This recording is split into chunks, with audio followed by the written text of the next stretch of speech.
सीकरी में हो रही भाजपा पदाधिकारियों की बैठक में दिग्गजों का महामंथन जारी है। वहीं बैठक में राजस्थानी संस्कृति छाई रही। एक और जहां बैठक में शामिल सभी पदाधिकारियों को भगवा साफा पहनाया गया था, जो कि मरुधरा की शान माना जाता है। सभी पदाधिकारी यह साफा पहने अभिभूत नजर आए। वहीं दूसरी तरफ पीएम मोदी भी अपने भाषण में राजस्थानी कहावत कह गए।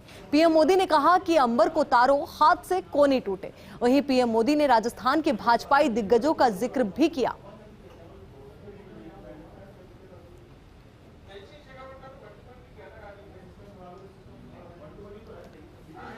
तो राजस्थान की संस्कृति इस बैठक के दौरान नजर आई, क्योंकि राजस्थान में पगड़ी का, साफे का मान बहुत ज्यादा होता है और कहा जाता है कि साफा मान सम्मान का प्रतीक होता है, आन बान शान का प्रतीक होता है। तो बैठक के दौरान सभी पदाधिकारी भगवा रंग के साफे में नजर आए।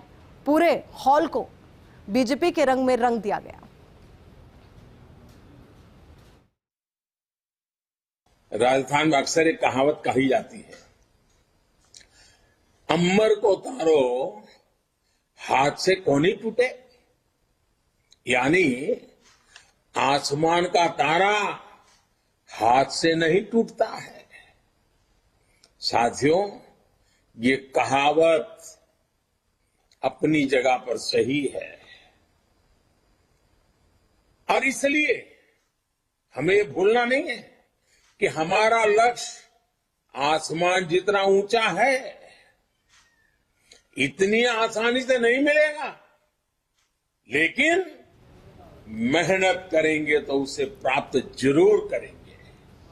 अब खबर जोधपुर से है। जल शक्ति मंत्री गजेंद्र सिंह शेखावत का जोधपुर दौरा। डीआरडीए हॉल में गजेंद्र सिंह शेखावत बैठक ले रहे हैं। जलदाय विभाग के अधिकारियों की वो बैठक ले रहे हैं।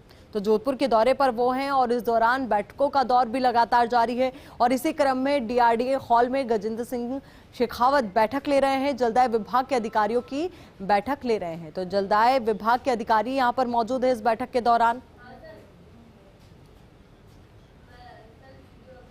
चलिए बात करते हैं भाजपा के राष्ट्रीय पदाधिकारियों की बैठक की। तो प्रधानमंत्री नरेंद्र मोदी ने संबोधित किया।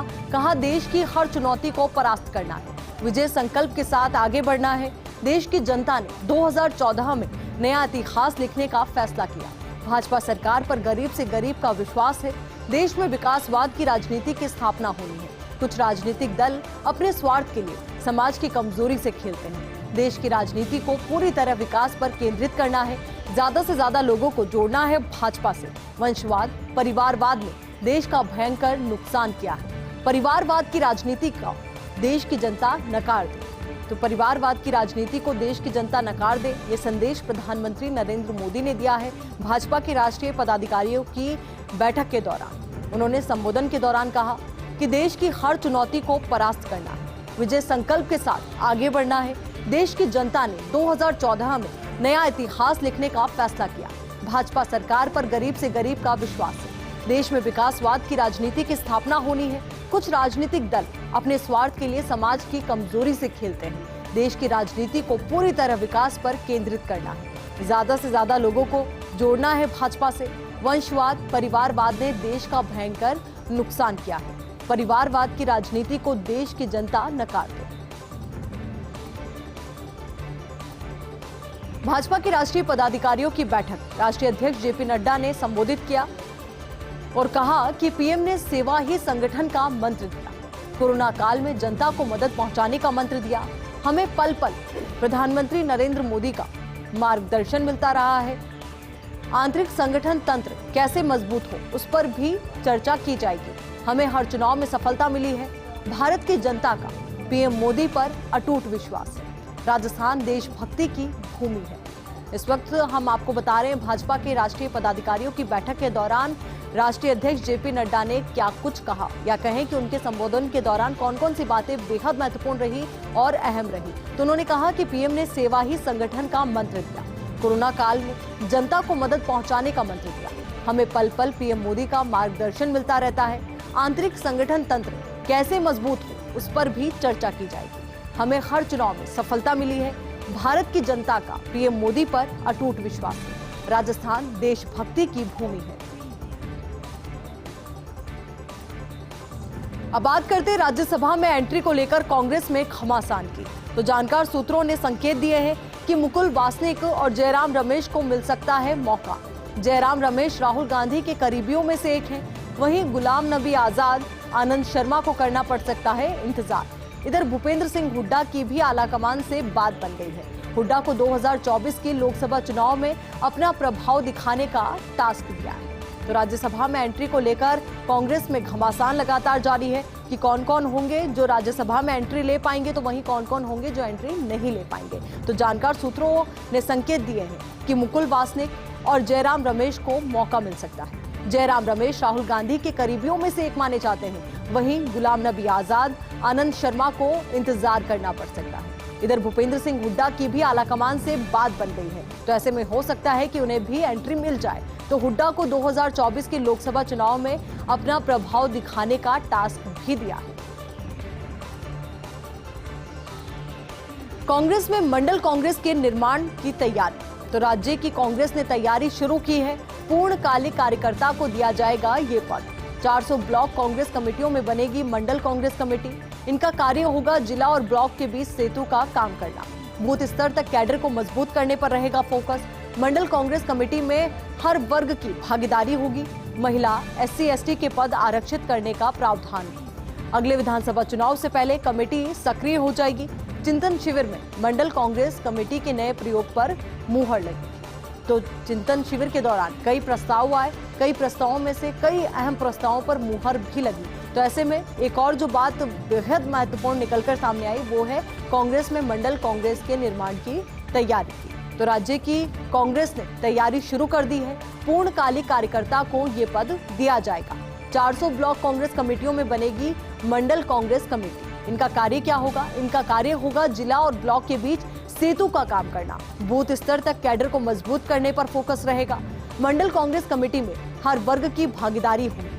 महिला, SC/ST के पद आरक्षित करने का प्रावधान हो सकता है। तो वहीं अगले विधानसभा चुनाव से पहले कमेटी सक्रिय हो जाएगी।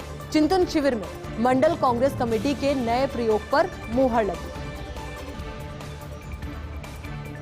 अब बात करते हैं केंद्रीय मंत्री हरदीप सिंह पुरी के लेख की। उन्होंने कहा कि ईंधन की कीमतों के मसले में विपक्ष का दोहरा चरित्र है। महामारी के कारण कच्चे तेल की कीमतें तो कम हुई, लेकिन यूक्रेन में सैन्य कार्रवाई के कारण 500% की वृद्धि हुई।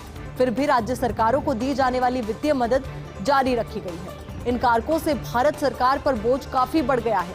विपक्ष का रवैया दोहरे मापदंड और गुमराह करने वाला है। सरकार तेल और गैस के क्षेत्र की चुनौतियों के प्रति सचेत है।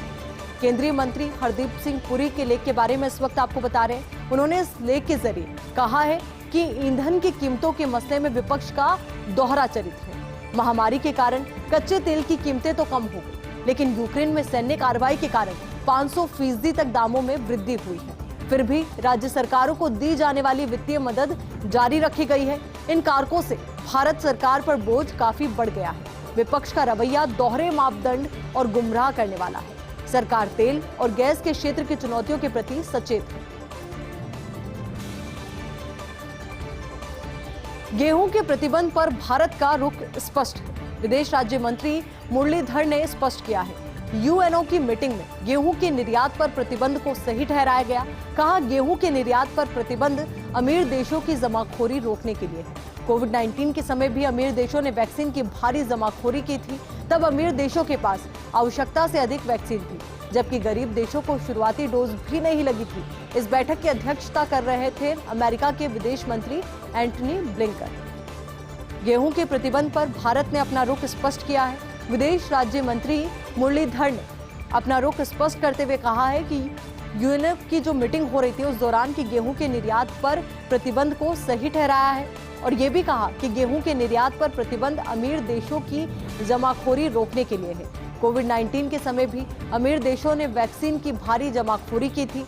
तब अमीर देशों के पास आवश्यकता से अधिक वैक्सीन थी, जबकि गरीब देशों को शुरुआती डोज भी नहीं लगी थी। इस बैठक की अध्यक्षता कर रहे थे अमेरिका के विदेश मंत्री एंटनी ब्लिंकन।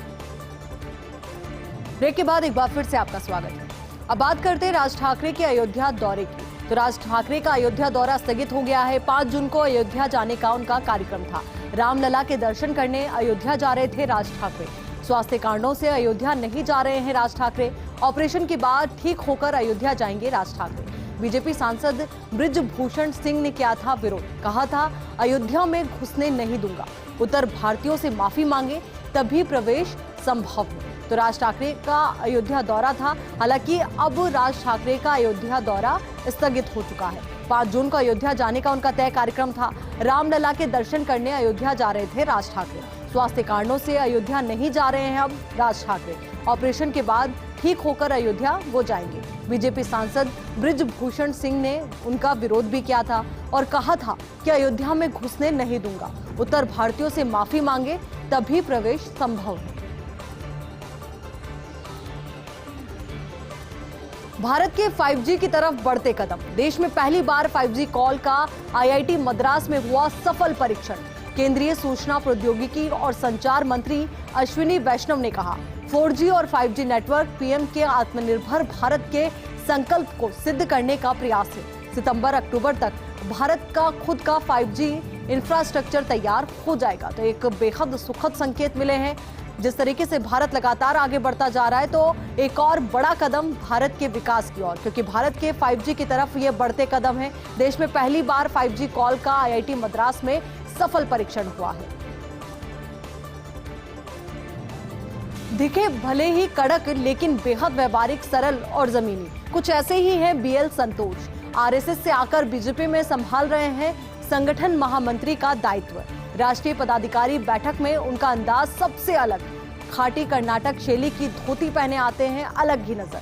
दक्षिण भारतीय, फिर भी हिंदी बोलने से नहीं है कोई गुरेज। इंग्लिश और हिंदी दोनों भाषाओं पर जोरदार पकड़ है। उन कार्यकर्ताओं से मिलना पसंद जो जमीन से जुड़े रहते हैं, और यही उनकी खासियत है कि वो उनको भरी सभा में भी अलग बनाते हैं।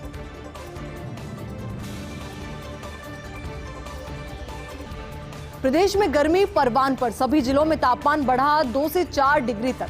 धौलपुर और बाड़मेर में पारा 47 डिग्री के पार। जयपुर में पारा 45.4 डिग्री के आसपास पहुंच गया है। तो तापमान में लगातार बढ़ोतरी दर्ज की जा रही है। तो वहीं मौसम विभाग ने 4 जिलों में लू का अलर्ट भी जारी किया है। 21 मई से पारे में होगी 4 डिग्री तक गिरावट। तो 21 मई से पारे में 4 डिग्री तक गिरावट दर्ज की जा सकती है।